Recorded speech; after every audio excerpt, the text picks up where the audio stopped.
All right, let's just jump right in. We are all swimming in a sea of AI and digital misinformation these days, right? And the crazy thing is, it's not just meant to mislead you. It's engineered to hit you right in the gut, to get a real emotional, even a physical reaction. So today, we're going to look at something really fascinating, a discovery about this small group of people who seem to have this, I don't know, a built-in shield against this kind of digital attack. So the article that sparked this whole explainer used this phrase that I can't shake it. Immunity to deepfake sweat. I mean, seriously, doesn't that sound like something straight out of a sci-fi movie? It's so intriguing. But what in the world does it actually mean? And how could anyone possibly be immune to something like that? Okay, so let's get this straight. Deepfake sweat isn't about, literally sweating because you saw a deepfake. It's a really great way to describe that very real physical stress that our bodies go through when we see some intense piece of misinformation.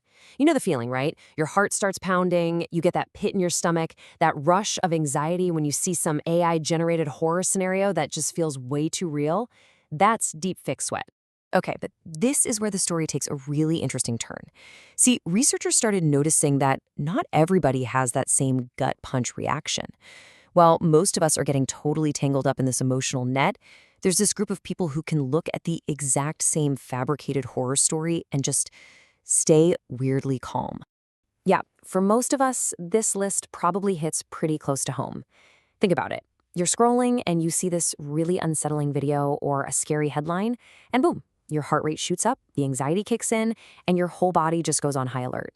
That is the physiological sweat response in action. It's our body's alarm system, and these deepfakes, they've figured out how to hijack it. And yet, there's this small group of people who just don't have that experience at all. They can read the same terrifying story, see the exact same doctored photo, and their physical responses is, well, it's almost flat. They get it, they understand the information, but that internal alarm bell just doesn't ring for them. So, naturally, this leads to the big question, right? What is their secret? How are they doing this? Do they have some kind of special training? Is it just a different way of looking at the world? What makes this group so uniquely resilient to what is basically a new form of psychological warfare? Well, the answer, as it turns out, has nothing to do with willpower or being extra skeptical. It's something much, much more fundamental. It's not about what these folks see with their own two eyes.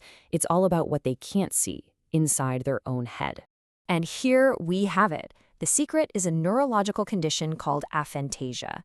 Simply put, it's the inability to voluntarily create mental images. So for someone with aphantasia, if I said, hey, picture an apple, they know what an apple is, they can tell you it's red or green, it's crunchy, it grows on trees, but they don't actually see a picture of an apple in their mind's eye. That internal movie screen, it's blank. And this comparison here just lays it all out so clearly. Look at the typical response. You see a scary scenario, and your brain instantly creates a vivid picture of it.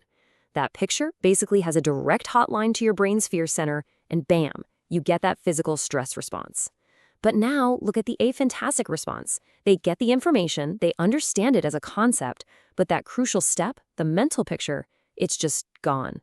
And without that picture, the whole emotional chain reaction just kind of falls apart. So this all leads to this really powerful metaphor they use to describe it. The aphantastic shield. I love that. It's not something you consciously put up, it's just there.